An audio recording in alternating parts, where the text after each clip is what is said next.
about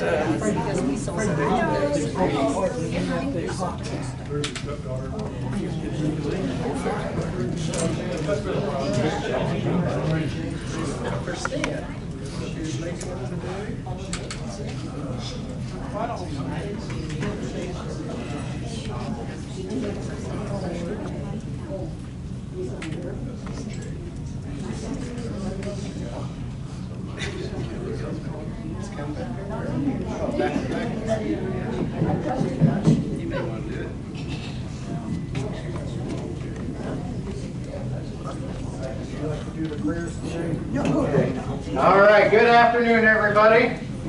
Sorry, I'm walking back up to the front. Huh? No. I want to welcome everybody. Thank you for coming.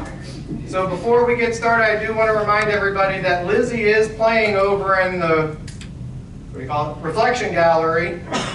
So when we get done here, if we get done early, try to run over there because right now it's her and some bongos. So I don't think it was the best timing. But she's getting ready to play. All right, Ken has offered to do our invocation. Thank you.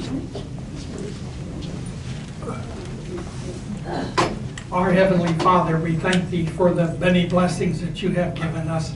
We thank You for our servicemen and their women as they do their jobs. We ask that You bless all the fire and emergency people here that support us in their home. We ask now that You bless us as we go throughout the day of our business. In Thy name we pray. Amen. So mote it be. All right. I pledge allegiance to the flag of the United States of America and to the republic for which it stands, one nation, under God, indivisible, with liberty and justice for all. Okay.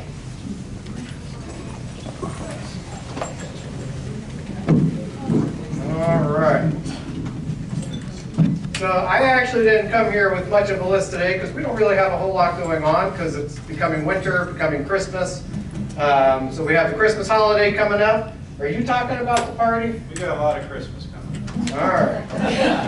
I know Nathan said he was coming, so I thought he'd talk about it, but I didn't see him walk in yet. So we'll get to the Christmas party.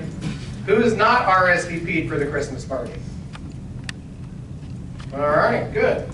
Who has RSVP?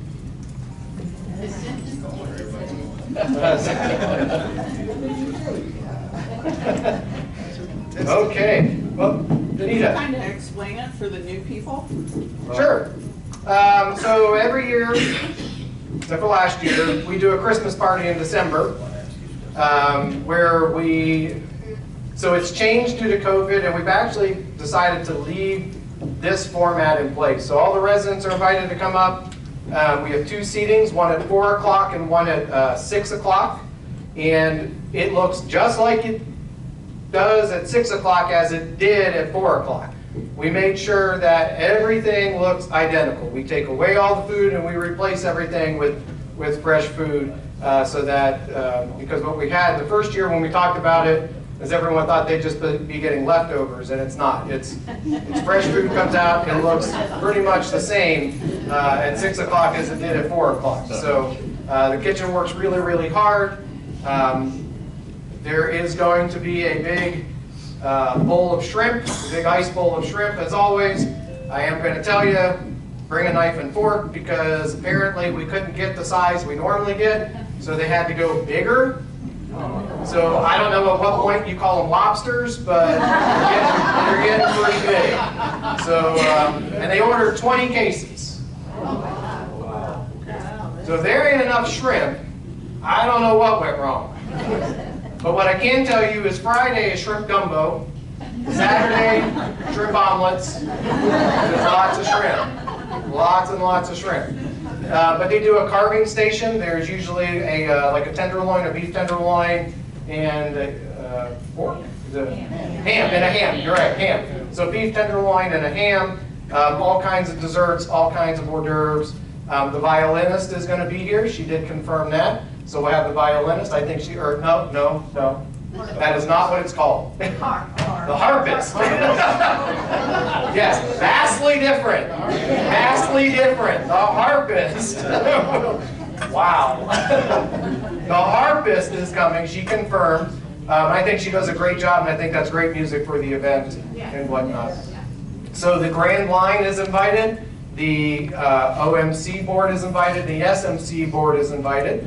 If you've been here for a long time, we used to set up a head table. We are not setting up head tables anymore. They will just come in and mix in around with residents and staff. I think that's better. That's how it was last year. Even though only 2 showed, I think it was a lot nicer because I don't know why we shove them in a corner. They already know each other. Or we shove them in a corner with their friends, and it's like a middle school dance. So I think this would be a lot nicer to get them out and about. So I'll let you guys know as RSVPs come in who will be coming. I have a pretty strong feeling the Grand Master's going to be there because he's from Dayton. So unless his calendar's booked, I'm pretty sure he's going to make every effort to get here. One of the closest ones we've had. So, all right. I didn't see Nathan yet, but that's pretty much it from the Christmas party part. There will be transportation. Oh, and there is going to be transportation. There is going to be Call transportation. PBX, get on the list. And should we do a brief moment of silence? Okay. So if you've been here for a while, you may remember we had a driver by the name of Gary Baldwin. Gary passed away yesterday. So if we could just please take a moment of silence for Gary, I'd greatly appreciate it.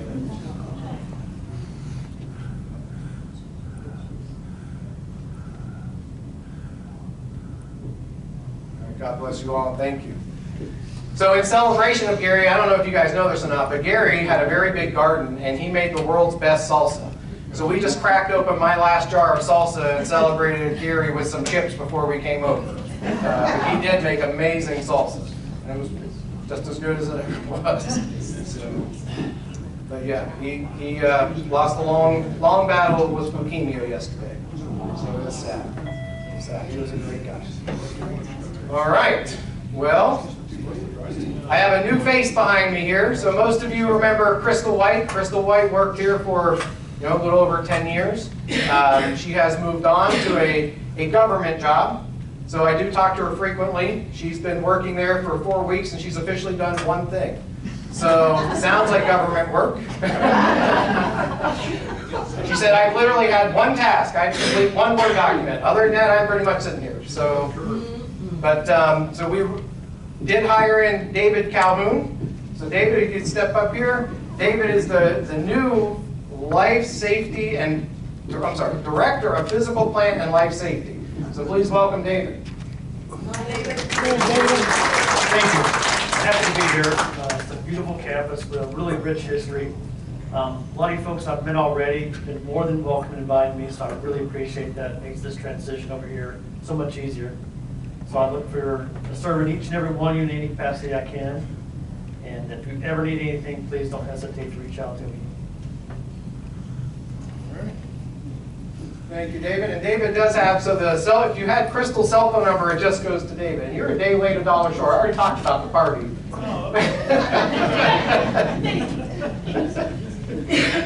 But his office is still there, kind of like behind the resident volunteer desk, and then security across the hall. But we're very excited to have David here. He comes with, I know I talked about him before he came, but he comes with a lot of experience in that, so he's going to be a great addition to the team. So again, thanks, David. All right, well, Nate. Well, you already talked about Mark.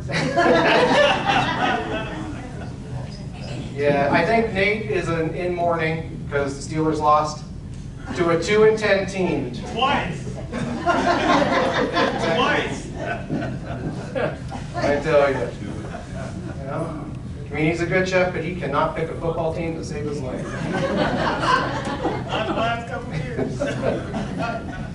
All right, well, Dave, I'll turn it over to you for your stuff. All right, I'll try and be quick here. We've got a lot going on this week, or actually next week. Starting Tuesday, December 12th, we have our Chinese gift exchange, okay, which means everybody bring a gift. It's got to be gift wrapped, or it can be in a gift bag, no names on it. We do have a price limit, $25 and over, okay, so no gag gifts or anything like that. Nobody wants to get a gag gift here. But that starts in the clubhouse at 1 o'clock. Try to get there a few minutes early, and so we can get things going. Events committee is sponsoring this, so we will have, I believe, drinks and coffee, drinks, and cookies. Coffee, pop, and cookies. Okay, so that's next week.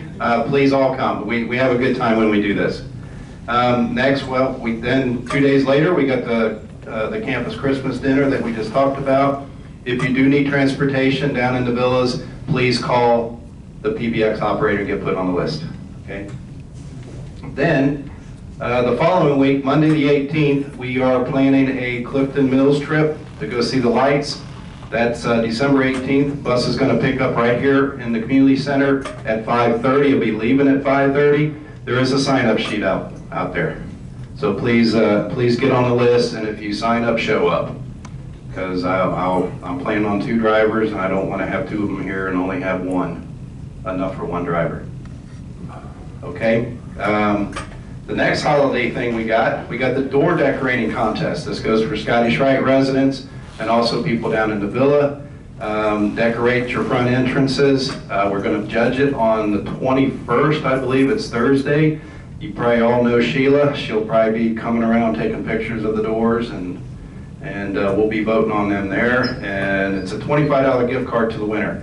I believe it's going to be to a restaurant somewhere, so it'll be a good gift card. Next on my list, we've got, that's it for the Christmas stuff. I got a couple announcements. Cornhole. Oh, Dave, did you talk about the symphony? No, I did not. We have this, Children's symphony? the Children's Symphony coming on the 15th, which is Friday at 7 o'clock. They'll be in the auditorium. So come show your support for that. It does start at 7, right? I'll get the details. Yeah, I believe it's 7 o'clock. Someone pulled up on K4, I'm sure it's on there.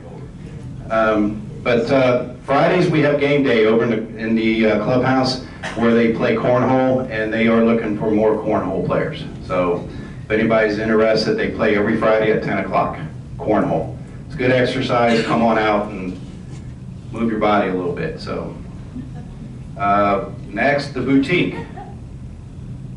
How are we looking on the boutique? Still January? January, February? March. The boutique is going to reopen. We don't have a time, so yeah, everybody's looking forward to it. So we'll shoot for some time in February. Okay, we need a dumpster. Okay, we'll do. The boutique, for those of you who don't know what the boutique is, it's our own little shopping boutique where we get clothing that is lightly used or new, that is donated. And we have Sandy and Deb that run the boutique, and they get it all fixed up. It's just like going into a nice little boutique shop, and you don't have to pay for anything. You just come in. If it's something you like, you go home with it. Okay? So it's pretty nice. After that, I've got one other announcement, and I know she's not in here. Bessie Gilly, everybody know Bessie? She turns 90 tomorrow. Her family's going to have a 90th birthday party in here. It is a surprise. I'm going to say it again. It's a surprise. Okay? Oh, she's probably gonna. You're gonna have to cut that part out there, Joe. Go and do some editing. She does watch that, doesn't she? On that. Happy birthday, Bessie.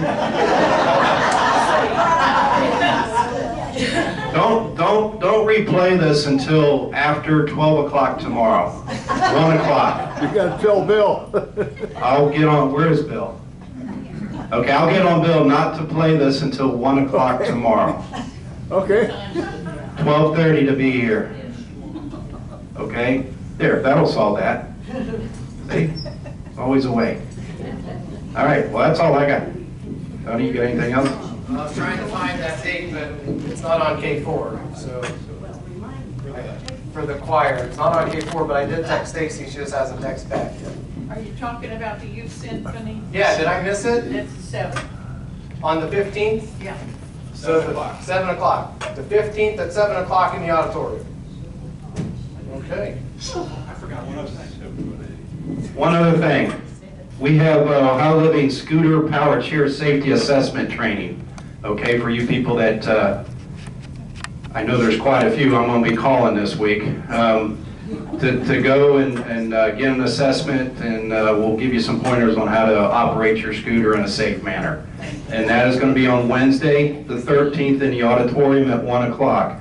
There is a sign-up sheet out here on the table to sign up for it. And if I don't see your name on it, I'm going to be calling you.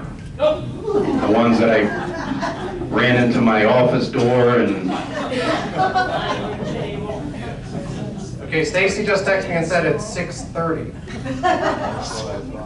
If you show up at 6, you're bound to be safe. So, but it's next Friday. Maybe they started at 7. Yeah, maybe. Want you to get But in. Stacy said 6:30. All right. Well, Sandy.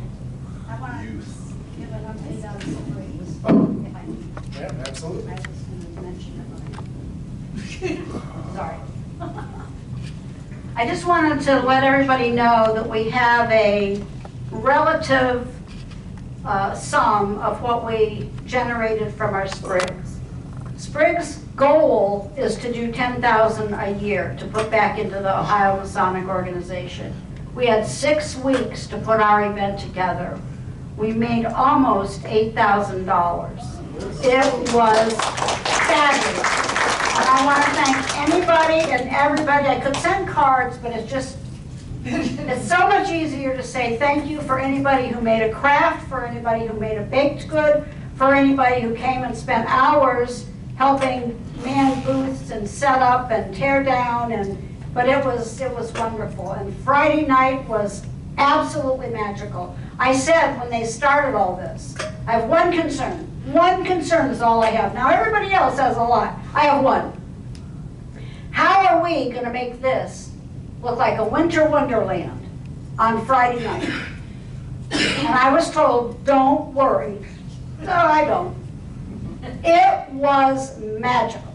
That's all I can even begin to say about it. But we only had 6 weeks. We raised that much. I am sure by next year we're going to hit 10,000. I don't know what we're doing throughout the year because we're just getting started. So it's my goal to do it. All right. Thank you. Well, congratulations. I heard it went off wonderful. I heard it wore a lot of people out, though. That's 3 days in a row like that. Yeah. I stayed in my room for a week. I said, Ken, go get this or go get that. That's a long weekend. It was, but it was wonderful. Okay.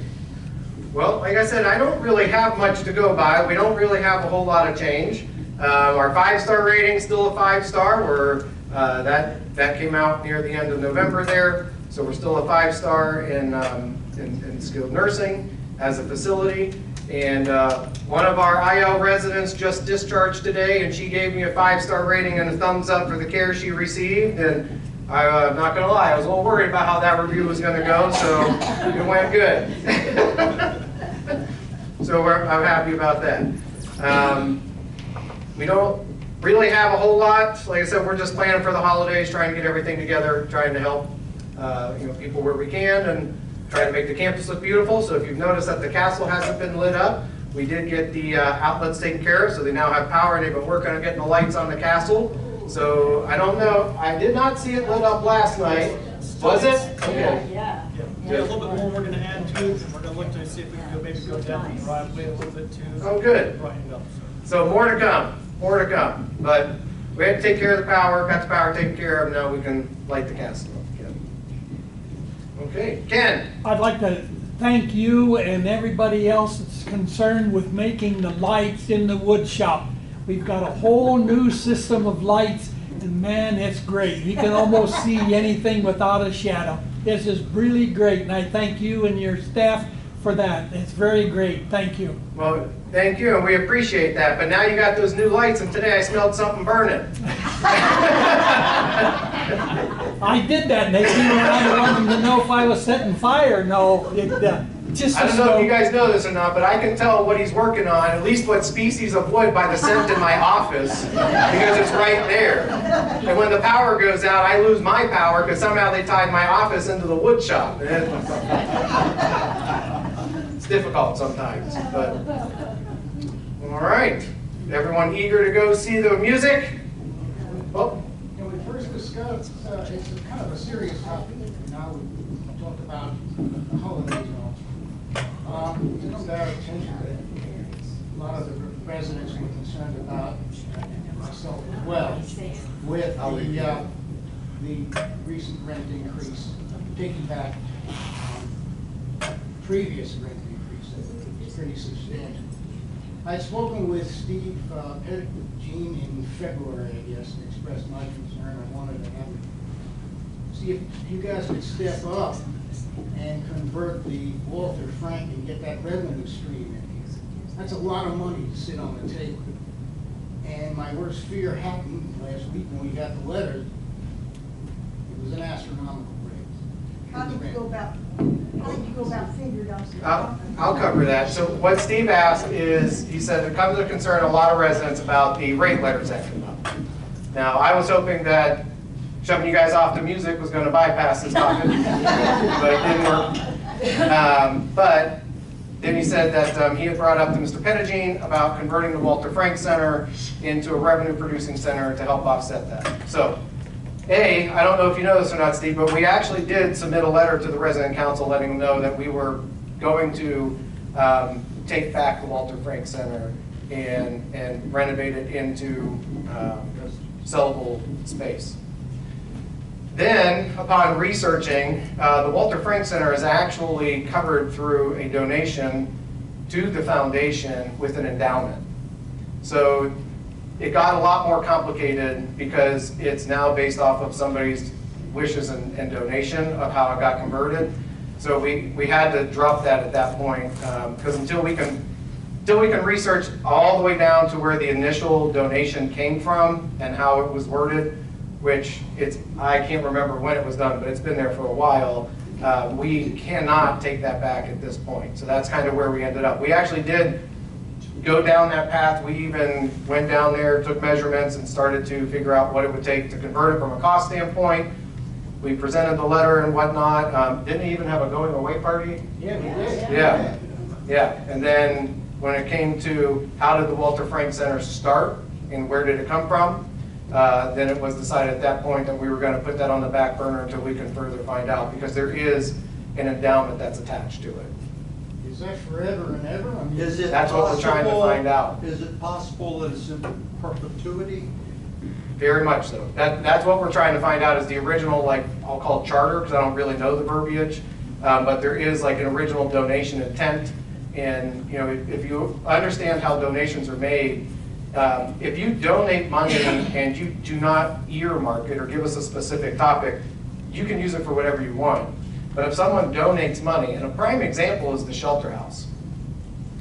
Somebody donated a very large amount of money to renovate the shelter house. If you don't know what the shelter house is, now it's called the clubhouse. But the shelter house, when I first started, was a screened-in patio, basically, and it had a big fireplace in the middle, and it was just screens all the way around, and it was in need of some repair. A resident left money, actually, to repair it, and it was a large sum of money. Then the resident passed away. Well, you couldn't spend the amount of money she left to renovate a screened-in patio. So we were able to work with the family and whatnot and expand it out to include Festival Green. Because when somebody earmarks money, you cannot spend it on something it was not intended for.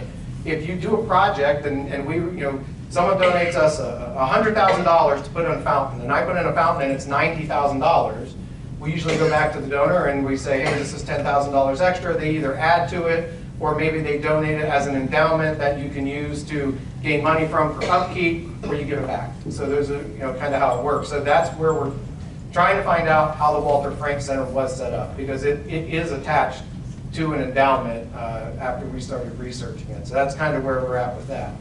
The second question was, how was the rate increase determined? So it's never an easy process. The first thing we did is a market study. So we have a company called VSI. They always do our market studies.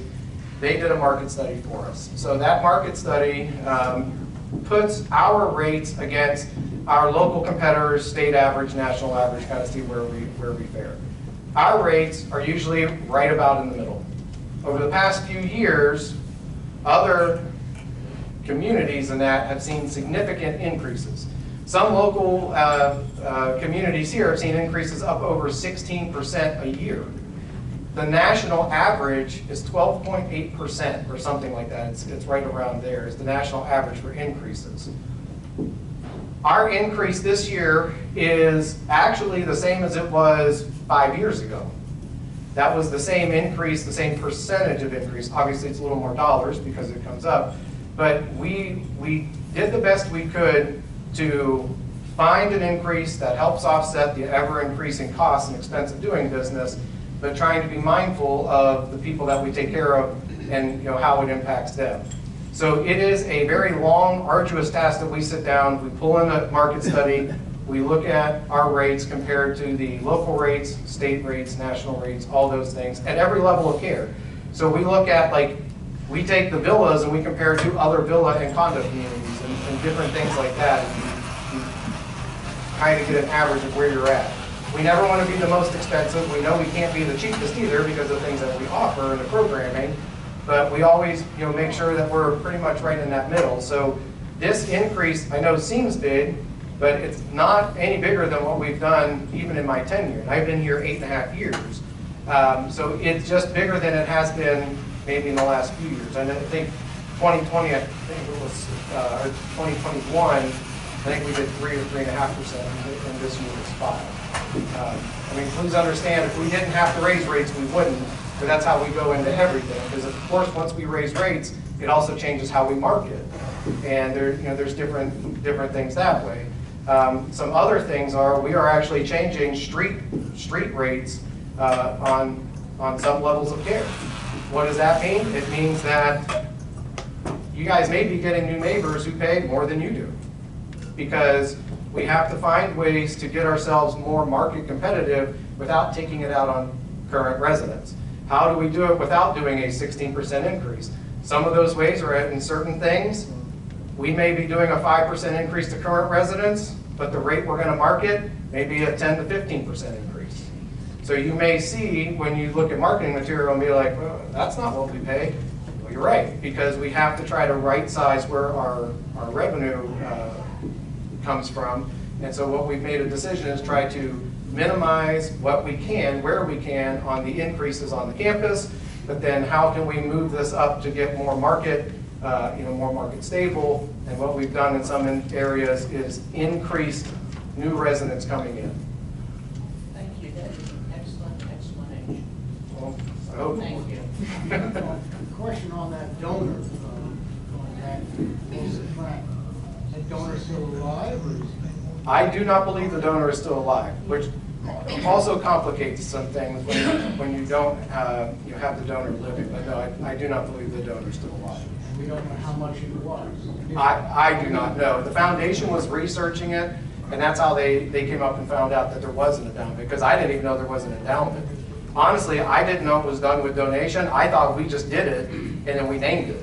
But it wasn't. It was actually done through donation. Was it done before the clubhouse was completed? Oh, it was. Anyone know how old Walter Frank is? It's about 15 years, I think. They used to have, they had Walter Frank for years, before I did, and I hear Frank too. All right, so it's been a while.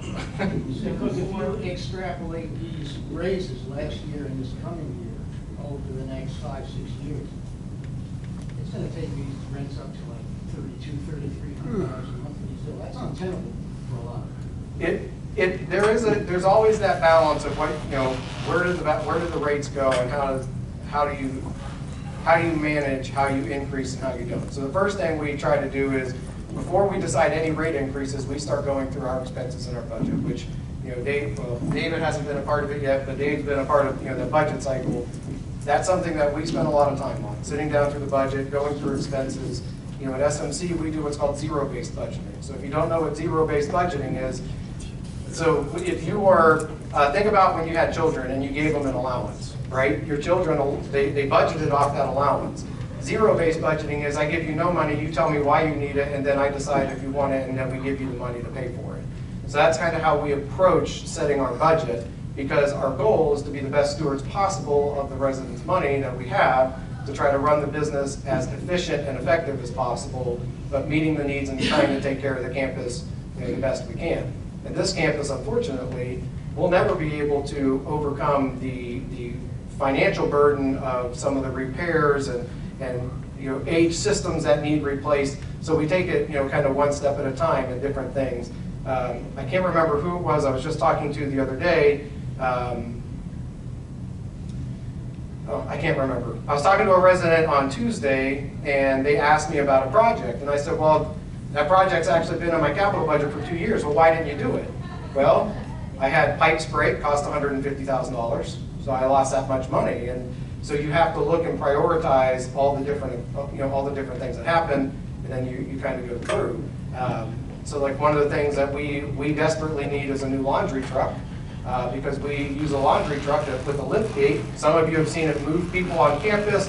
We use it to move laundry from Pathways, Cunningham, and everything down the laundry. We're in desperate need of a new laundry truck.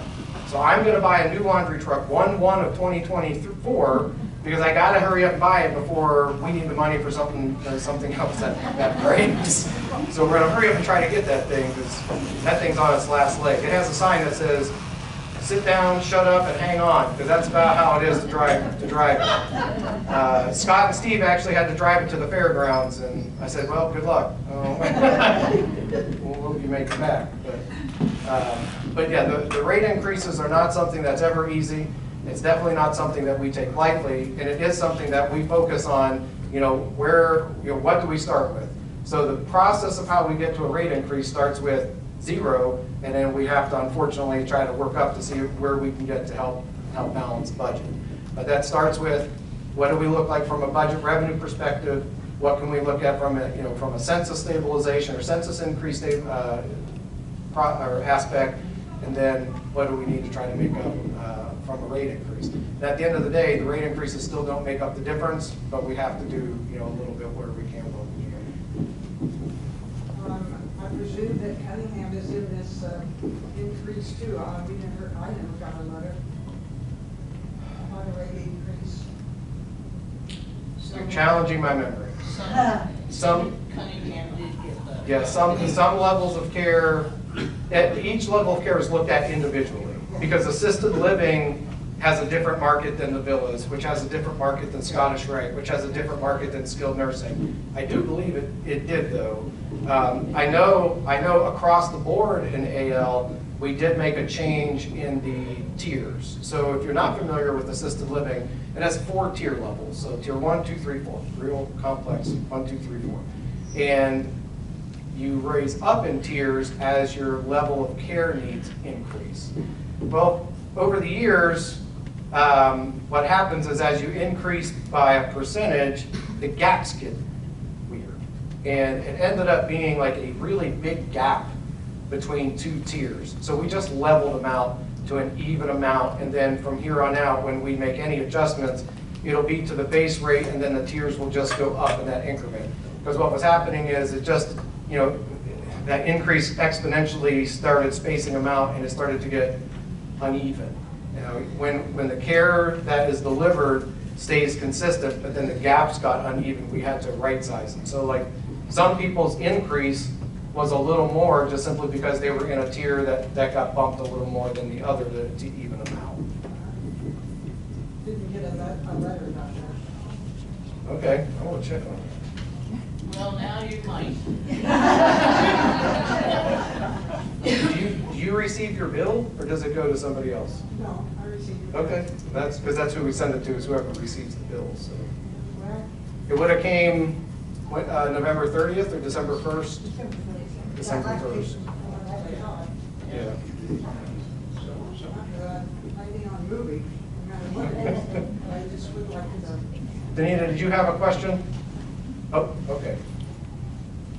When you look at the Walter Frank endowment thing, if you find that the endowment doesn't cover the cost of keeping it open,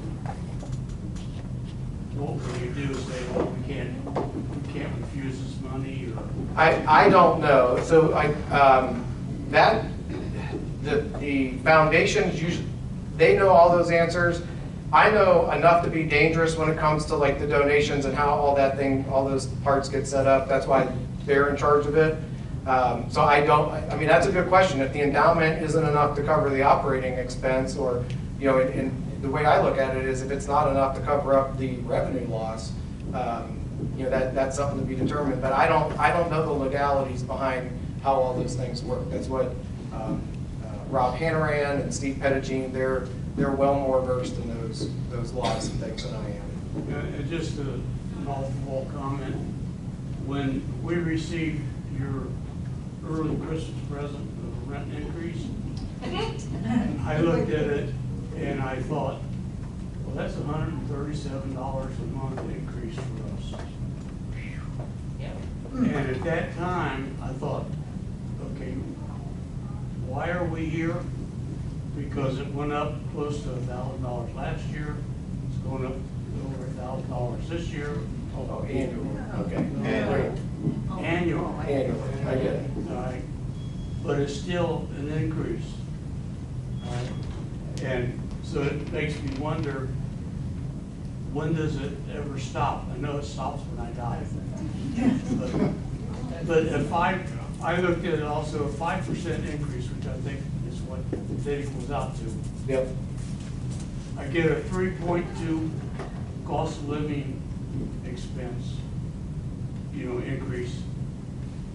And I have yet to figure out what that entitles, but I'm thinking that it's never going to come up to 137. Well, no, it probably won't. So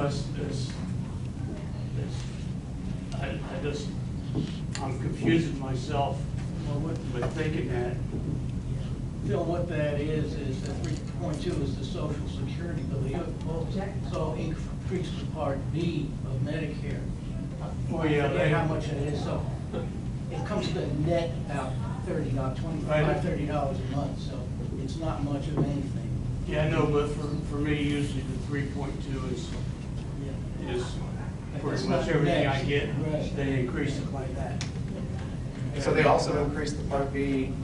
Yeah, which when I hadn't thought about that. Yeah. So. It almost wiped it out. But that's just me looking at it with blinders.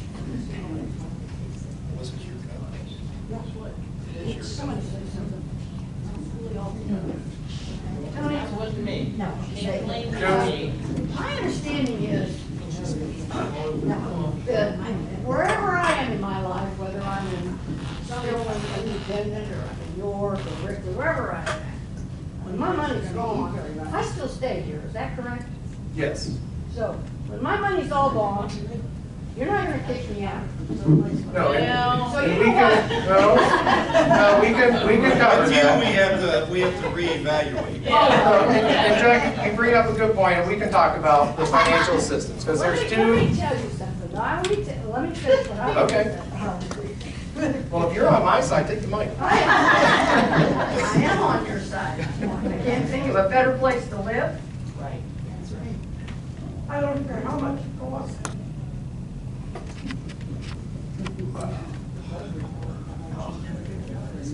As far as I'm concerned, you can have all my money right now. I'll take it right away.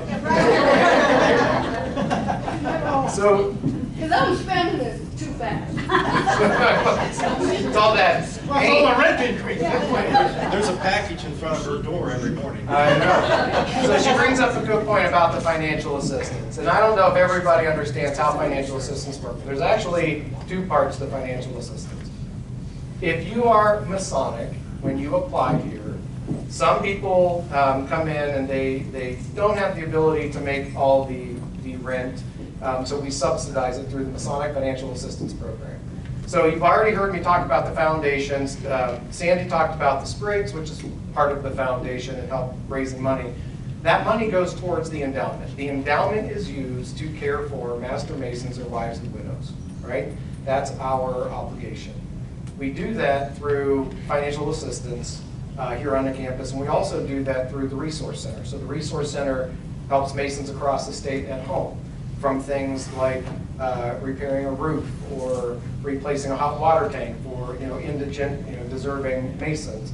On the campus, it comes through the aspect of different things they donate, like a pool table. We're also right now talking about the music therapist, Lizzie. She's here through a donation. So her employment is not on my payroll. Her employment is through a donation, through a grant, because she's enriching the lives of our residents in our memory care units and everywhere else. So there's different things like that. That's what the foundation's cause is.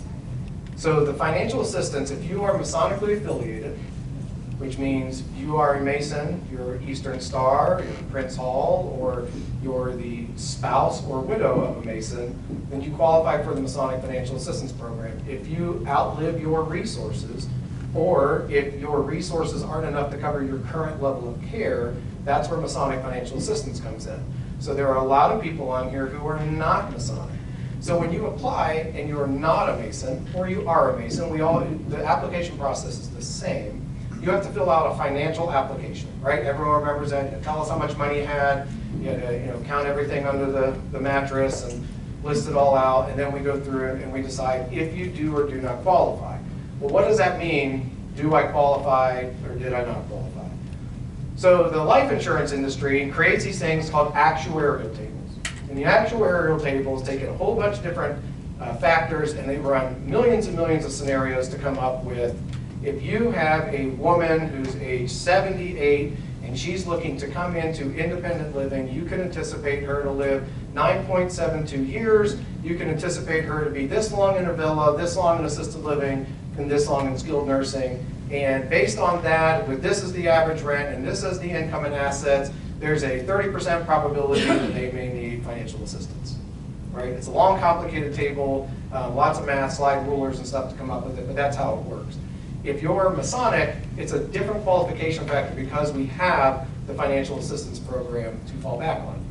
If you're non-Masonic, you have to qualify within certain parameters, because if you outlive your money without giving $500,000 Christmas presents away, if you outlive your money or something like that, we have a thing called local charity. So we do have people on local charity on campus, and what local charity is basically the facility pays your rent. We pay your side of the rent.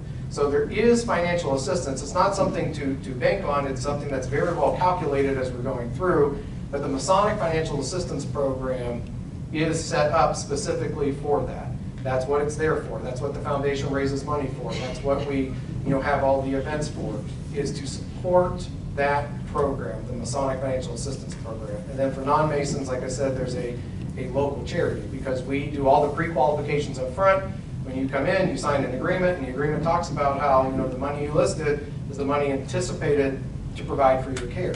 So if you give all your money away, then you're in violation of the agreement, basically, and you don't get awarded it. That's a very common practice in this industry. Now, I've been in this industry for almost 23 years now, and I've been here 8.5. Prior to this, I was 10 years at a different company. Now that company, non-Masonic, was actually faith-based, and they're what's called a life care community. Very, very similar. A financial qualification, if you qualified, then you got extended life care, which meant if you ran out of money and you outlived your resources, they paid for your stay. And if you didn't qualify, well, you couldn't move in. So very similar. So it's the same kind of process. The difference here is we're not faith-based, we're fraternity-based, and then all the ancillaries that go around it. So does that help a little bit? A lot. All right. No, she said no. And I don't want, my rent went up and I'm sitting here going, and we got so much, I live on a fixed income. And from that, the government may not give me any more money. He only died once, they not, Because if you're on financial assistance or anything like that, the rate letters are actually different. Actually, no, I think the rate letters are the same. Did everybody's rate letter at the bottom say if you get a subsidy, the subsidy, like that part won't change? Okay, that does go on. I couldn't remember if it was a separate letter or if it went to everybody. But it does have that on. I just wonder when, the government decides to pay you, my rent goes up. It has to. I don't know, I don't control the government. No, I don't mean that, but I mean, like, it gets out, No? No? Same with in my house, I'm busy. All right, well, Ken, can you send us on our way in prayer?